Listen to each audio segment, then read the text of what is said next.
Toffee गिनना तो बड़ा आसान है, पर एटम गिनना बड़ा मुश्किल है। नहीं, मुश्किल नहीं है। इसको समझने के लिए आपको समझना पड़ेगा मोल कॉन्सेप्ट। हेलो स्टूडेंट्स, मैं डॉक्टर संगीता जैन, आपकी केमिस्ट्री टीचर, और आज हम ले रहे हैं एक chapter some basic concepts of chemistry और उसका एक टॉपिक मोल कॉन्सेप्ट। तो ध्यान से समझिए मोल कॉन्सेप्ट। मोल कॉन्सेप्ट को समझने के लिए सबसे पहले मोल क्या है ना?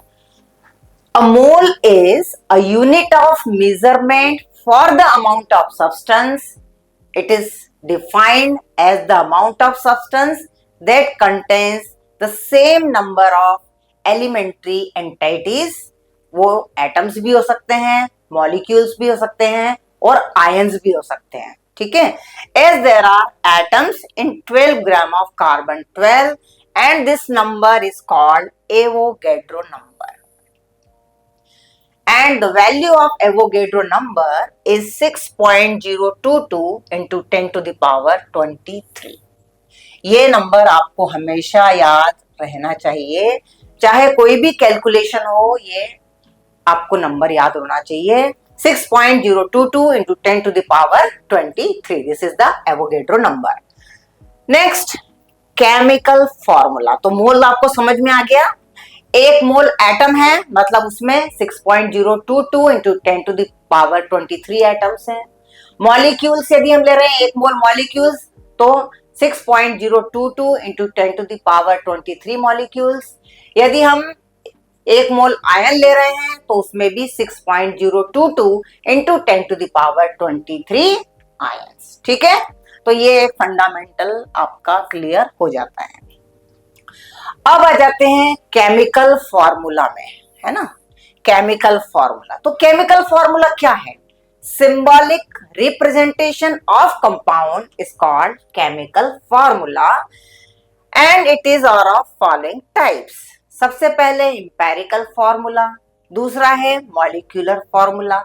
एक और मैं फॉर्मूला आपको बताती हूं, यहीं पे मैं नोट कर देती हूँ इसको, स्ट्रक्चरल फॉर्मूला, ठीक है? ये भी होता है स्ट्रक्चरल फॉर्मूला, ठीक है? इसको मैं सिंप्लीफाई करने के लिए आपको बताऊंगी कि फॉर एग्जाम्पल यदि हम लेते हैं सपोज ग्लूकोज, ठीक है? सभी को मालूम है ग्लूकोज का मॉलिक्यूलर फॉर्मूला क्या है ना?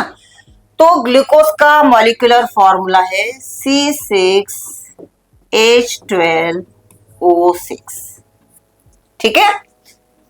6 कार्बन है, 12 हाइड्रोजन है और 6 ऑक्सीजन है। This is the molecular formula of glucose.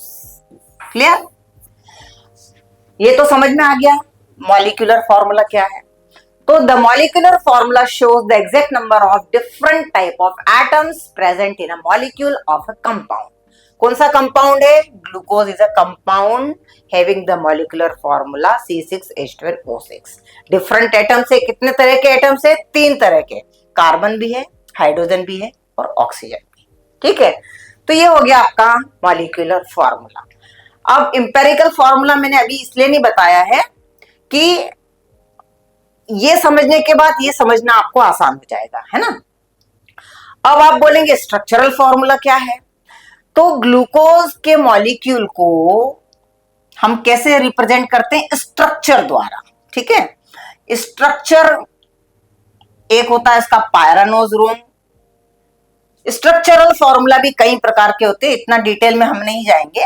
Simply मैं ऐसे बता देती हूं आपको कि ये एक पायरानोज रिंग है और यहां पर ये डिफरेंट एटम्स लगे हुए हैं, है ना? ठीक है? तो इस तरीके से हम इसको स्ट्रक्चर के फॉर्म में जब एग्जिबिट करते हैं, किसको? ग्लूकोज मॉलिक्यूल को, तो वो कहलाता है स्ट्रक्चरल फॉर्मूला। जैसे एक छोटा एग्जांपल मैं बता देती हूँ कि आपने सबने मीथेन का नाम सुना होगा, है ना? मीथेन, जिसका मॉलिक्यूलर फॉर्मूला क्या है? CH4, ठीक है? अब CH4 को कैसे आप बताते हो? तो carbon is central atom linked with 4 hydrogen atom, H H और H। तो ये क्या हो गया स्ट्रक्चरल फॉर्मूला, ये क्या हो गया मॉलिक्यूलर फॉर्मूला। क्लियर। अब हम आते हैं एम्पेरिकल फॉर्मूला में। ठीक है, so what is the definition? An empirical formula represents the simplest whole number ratio of various atoms present in a compound. For example, glucose is an compound. Correct. Molecular formula of glucose is C6H12O6. Now, what will be the empirical formula? So, empirical formula just represent the simplest whole number ratio of various atoms. ठीक है, अब इसमें आप बताइए क्या होगा। तो C6 है, H12 है और O है, मतलब इसका जो एम्पेरिकल फॉर्मूला है वो CH और O तो होगा ही सही। हाँ, CH और O, CHO, ये हो गया आपका इसका एम्पेरिकल फॉर्मूला। अब इसका simplest whole number ratio of various atom, तो वेरियस एटम मतलब कितने प्रकार के एटम इसमें? 3, कार्बन, हाइड्रोजन और ऑक्सीजन। अब इसका रेशियो क्या है? तो आप देख सकते हैं कार्बन और ऑक्सीजन, इसका रेशियो तो क्या है 1:1 मान ले, जैसे ये भी 6 है ये भी 6 है और ये डबल है, तो सिर्फ हमको यहाँ पे क्या करना पड़ेगा CH2O। This is the empirical formula. ठीक है, ये सिर्फ एक एग्जांपल में बता रही हूं, बाकी how we can calculate it, there is a method to calculate the empirical formula. ये तो मैंने सबसे सिंपल एग्जांपल आपको बता दिया है। तो इस तरीके से chemical formulas are of 3 types, empirical, molecular and structural formula. ठीक है, तो 2 चीजें क्लियर हो गई। मोल क्या होता है, उसकी वैल्यू आपको एवोगेड्रो नंबर से मिल जाएगी 6.022 into 10 to the power 23। Empirical formula क्या होता है, मॉलिक्यूलर फॉर्मूला क्या होता है और स्ट्रक्चरल फॉर्मूला क्या होता है। ठीक है, अब हम आते हैं आगे, एक एग्जांपल ले रहे हैं। देखिए, calculate the calculation of an atom of silver. ठीक है, atomic mass of silver is 108 unit. अब कैसे निकालेंगे, तो 1 mole of silver atom is equal to this, ये वैल्यू दी हुई है और अभी हमने पढ़ा कि ये किसके बराबर है, इस वैल्यू के, एवोगेड्रो नंबर के। Clear, 6.022 into 10 to the power 23। Now this much atoms of silver have mass this much। ठीक है, इसको इक्वेट कर दिया हमने। अब mass of 1 atom of silver क्या होगा, तो this will divided by this, Avogadro number से इसको हम डिवाइड करेंगे, so the answer will be this. समझ में आ गया? तो इस तरीके से हम कैलकुलेशन कर सकते हैं, ये आपके एग्जाम में आ सकता है। ठीक है, कुछ नहीं करना है, दोनों को इक्वेट करना है और एक एटम निकालना है, तो उसको हम एवोगेड्रो नंबर से डिवाइड कर देंगे, जो भी वैल्यू आएगी वो होगा इसका। ठीक है, आंसर। आगे चलते हैं, अब एक और एग्जांपल देखा।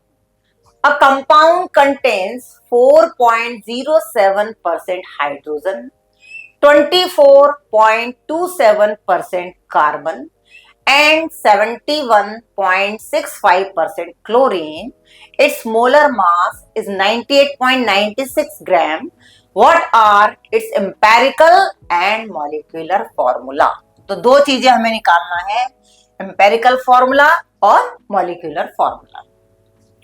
So what is the solution? Let us start with step 1. सबसे पहले क्या करेंगे, conversion of mass percent to grams। ठीक है, since we are having mass percent, it is convenient to use 100 gram of the compound as the starting material.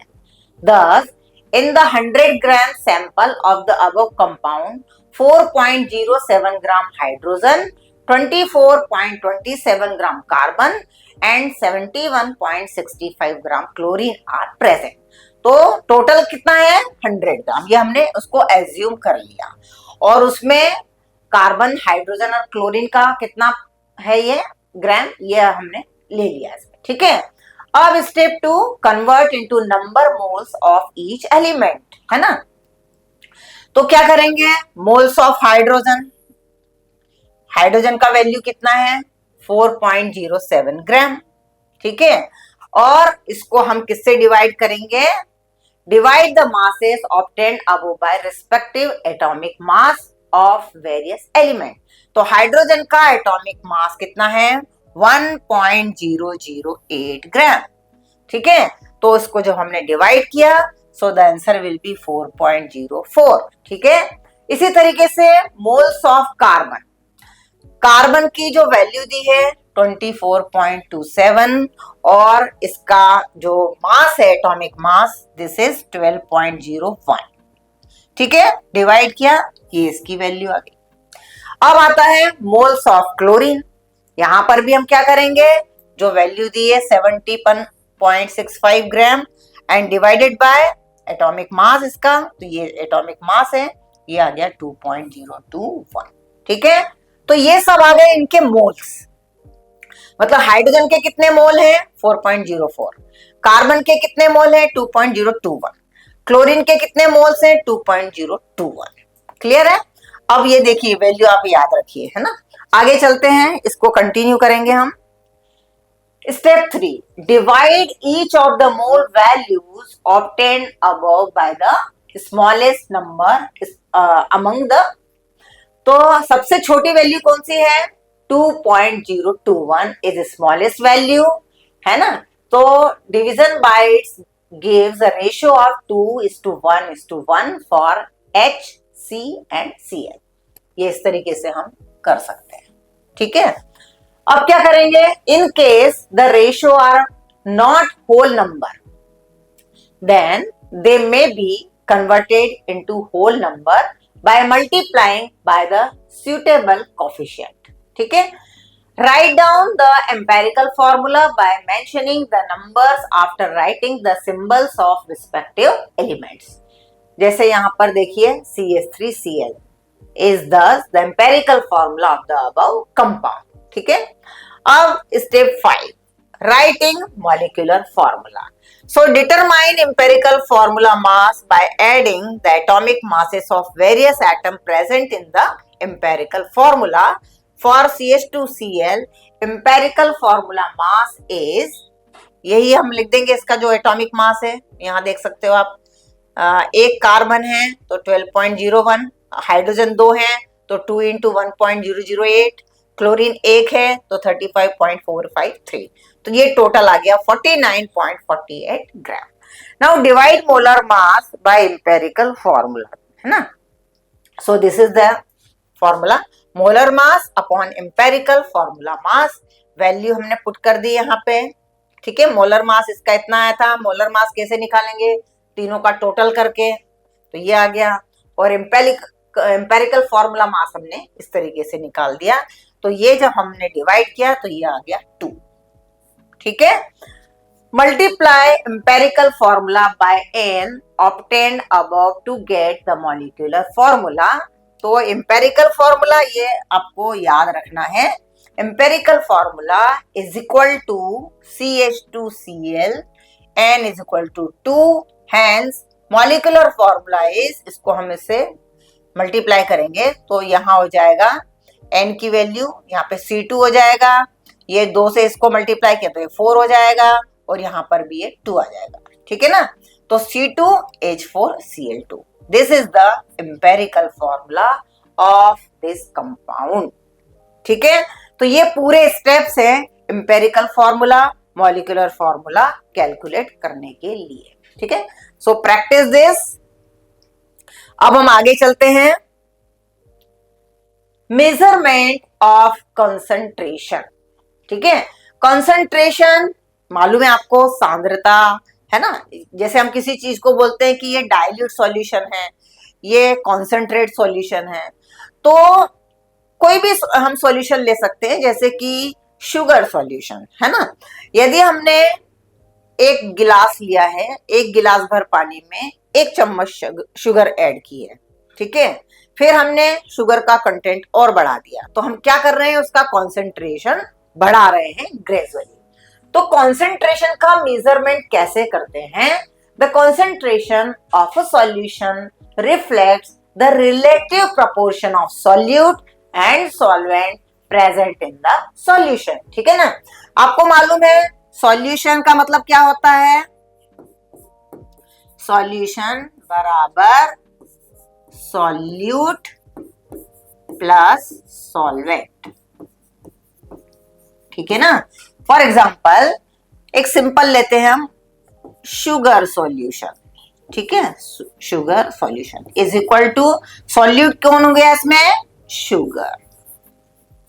ठीक है, और solvent क्या है, water, and that make the sugar solution. ठीक है, अब number 1 wait percent. Wait percent का formula क्या है, वेट ऑफ सॉल्यूट अपॉन में वेट ऑफ सॉल्यूशन। ठीक है, जैसे 1 लीटर पानी है ना, पानी प्लस जो शुगर उसमें ऐड की है, मतलब शुगर सॉल्यूशन जो है ना, शुगर सॉल्यूशन जो है वो 1 लीटर है। Weight of the solute suppose उसमें 5 ग्राम है और इनटू 100, तो ये जो कहलाता है उसको क्या कहेंगे, वेट परसेंट। दूसरा होता है वॉल्यूम परसेंट, तो यहाँ वॉल्यूम लिया जाता है, वॉल्यूम ऑफ सॉल्यूट अपॉन में वॉल्यूम ऑफ सॉल्यूशन इनटू 100। ठीक है, अब आता है molality. Molality can be represented by small m. It is defined as number of moles of solute present in 1 kilogram of solvent. ध्यान रखिए, 1 किलोग्राम सॉल्वेंट में solute के जितने मोल्स होते हैं उसे हम मेजर करते हैं मोलालिटी से। फॉर्मूला क्या हो जाता है, number of moles of solute divided by mass of solvent in kilogram और इनटू 100। तो ये फॉर्मूला याद रखना है आपको। अब आ जाता है molarity. There is a difference between molality and molarity. It is defined as number of moles of solute present in 1 litre. यहाँ पे 1 किलोग्राम है, यहाँ पे 1 लीटर है ना, ये डिफरेंस है। तो मोलारिटी में क्या हो जाएगा, m कैपिटल M से रिप्रेजेंट करते हैं number of moles of solute divided by volume of solution in litre into 100। तो सेम है, वहां हम केजी में कर रहे हैं तो मोलालिटी, और लीटर में कर रहे हैं तो मोलारिटी। यहां पर स्मॉल m, यहां पर कैपिटल M। ठीक है, तो कॉन्सेंट्रेशन को हम इन तरीकों से मेजर कर सकते हैं। ठीक है, नेक्स्ट मोल फ्रैक्शन। फ्रैक्शन का मतलब ही होता है छोटा सा हिस्सा, है ना। अब हिस्सा कैसे मेजर किया जाता है, तो suppose small n is the moles of solute and capital N is the mole of solvent, है ना। तो mole fraction of solute is equal to क्या होगा, n पता है small m upon n plus m। ये क्या हो गया, सॉल्यूट प्लस सॉल्वेंट, और ऊपर में क्या आ गया, सॉल्यूट का। तो इस तरीके से हम निकाल सकते हैं। अब मोल फ्रैक्शन ऑफ सॉल्वेंट निकालना हो तो उल्टा हो जाएगा, कैपिटल N ऊपर आ जाएगा और नीचे आ जाएगा n प्लस n। ठीक है, और इसकी वैल्यू जो होती है दैट विल बी रिमेन 1। ठीक है, अब आ जाता है normality. What is normality, so it is defined as gram equivalent of solute dissolved in 1 litre solution. 1 litre में किसी सॉल्यूट का ग्राम इक्विवेलेंट जो है वो नॉर्मेलिटी को बताता है। फॉर्मूला क्या हो जाएगा, n इज इक्वल टू, इसको रिप्रेजेंट करते हैं कैपिटल N से, ग्राम equivalent of solute divided by volume of solution in litre into 100। तो ये सारे फॉर्मूला आपको अच्छे से याद रखने हैं। चलिए नेक्स्ट एक क्वेश्चन है, देखिए solution of oxalic acid. Oxalic acid का फॉर्मूला क्या है, COH ट्वाइस H2O। ठीक है, is prepared by dissolving 0.63 gram of the acid in 250 centimeter cube of the solution. Calculate molarity, normality of the solution. ठीक है, तो हमें क्या निकालना है, मोलारिटी। मोलारिटी मतलब कैपिटल M और नॉर्मेलिटी मतलब कैपिटल N। ठीक है, ये दो निकालना है ना। अब सबसे पहले कैलकुलेशन ऑफ मोलारिटी मतलब कैपिटल एम। ठीक है, कैसे निकालेंगे? सबसे पहले हमें पता होना चाहिए molar mass of oxalic acid. तो इन सबको जब टोटल करते हैं तो ये आ जाता है 126 ग्राम मोल माइनस 1, है ना। कैसे करते हैं ये आपने पहले भी पढ़ चुके हैं। कैसे निकालते हैं? कार्बन का 12, ऑक्सीजन का क्या हो जाएगा? ऑक्सीजन का 16, हाइड्रोजन का 1। तो इस तरीके से सबका हम टोटल कर लेते हैं तो ये आ जाएगा आपका मोलर मास 126। अब आ जाता है 0.63 ग्राम ऑफ ऑक्जेलिक एसिड, ये दिया हुआ है ना। इज इक्वल टू क्या करेंगे? तो this will be divided by 126, तो ये आ गया आपका 0.005 मोल ऑफ ऑक्जेलिक एसिड। ठीक है, अब मोल्स बराबर मास इन ग्राम अपॉन में मोलर मास। तो वॉल्यूम ऑफ द सॉल्यूशन कितना दिया है? वॉल्यूम कितना दिया है इसमें? 250 सेंटीमीटर क्यूब, है ना। ठीक है, और 250 सेंटीमीटर क्यूब मतलब लीटर में यदि देखेंगे तो 250 ml। ठीक है, 250 ml या फिर 0.250 लीटर में, है ना। Molarity of the solution is equal two moles of the solute divided by volume of solution in litre. तो ये आ जाएगा 0.02 मोल लीटर माइनस 1। इस तरीके से, क्योंकि 0.005 है, मोलारिटी ऑफ द सॉल्यूशन आ जाएगा 0.02 m। So this is the answer. तो इस तरीके से हमको मोलारिटी और नॉर्मेलिटी निकालना है। ठीक है, चलिए आगे चलते हैं। कैलकुलेशन ऑफ नॉर्मेलिटी मतलब हमको निकालना है यहाँ पर कैपिटल एम। ठीक है, तो equivalent mass of oxalic acid is equal to molecular mass of oxalic acid upon basicity. This is the formula to calculate normality. Upon में आ जाएगा बेसिसिटी। तो 126, ठीक है, जो अभी हमने मॉलिक्यूलर मास कैलकुलेट किया था, डिवाइडेड बाय बेसिसिटी। तो बेसिसिटी कैसे निकालेंगे बताइए? COOH, है ना, और ट्वाइस है। क्लियर? तो बताइए OH कितने हैं इसमें? 2। ठीक है, तो बेसिसिटी कितनी हो गई? 2। तो जब इसको डिवाइड किया तो ये 63। अब 0.63 ग्राम ऑफ ऑक्जेलिक एसिड बराबर 0.63 डिवाइडेड बाय 63, तो is equal to 0.01 gram equivalent. तो gram equivalent is equal to mass in gram upon equivalent mass. Normality of the solution is equal to gram equivalents of the solute divided by volume of the solution in litre. तो ये आपका value आ जाएगा। इस तरीके से हम put करेंगे इसको, तो ये आ गया 0.04 नॉर्मेलिटी। ठीक है, तो फॉर्मूला आपको सारे याद होना चाहिए, बाकी तो उसको वैल्यू पुट करना है और कैलकुलेट करके आप मोलारिटी हो चाहे नॉर्मेलिटी है उसको हम कैलकुलेट कर सकते हैं। मॉलिक्यूलर मास आपको पता होना चाहिए, बेसिसिटी कैसे निकालना है ये आपको थोड़ा पता होना चाहिए। ठीक है, तो ये हो गया आपका नॉर्मेलिटी। नेक्स्ट हम आ जाती है, बहुत इंपॉर्टेंट एक रिप्रेजेंटेशन है, आप देख सकते हो कि हमने यहाँ लिया है मास ऑफ सब्सटेंस और राइट साइड में लिया है नंबर ऑफ पार्टिकल्स और नीचे में है volume at NTP normal temperature and pressure in litres, है ना, और सेंटर में है नंबर ऑफ मोल्स। यदि हमें नंबर ऑफ मोल्स पता है, ठीक है ना, और इसको यदि हम मल्टीप्लाई करते हैं मोलर मास से, तो क्या निकाल सकते हो आप? Mass of substance. ठीक है, इसका उल्टा, यदि मास ऑफ सब्सटेंस को डिवाइड करेंगे मोलर मास से तो क्या आ जाएगा? Number of moles. ठीक है, ये बहुत ऑर्गेनाइज्ड है, इसको ध्यान में रखिए। इसी तरीके से नंबर ऑफ मोल्स को जब हम मल्टीप्लाई करेंगे एवोगैड्रो नंबर, अब बताइए एवोगैड्रो नंबर क्या है? अभी आपको वैल्यू बताई थी 6.022 इंटू 10 टू द पावर 23। तो जब हम उससे मल्टीप्लाई करते हैं तो आपको मिलेगा नंबर ऑफ पार्टिकल्स।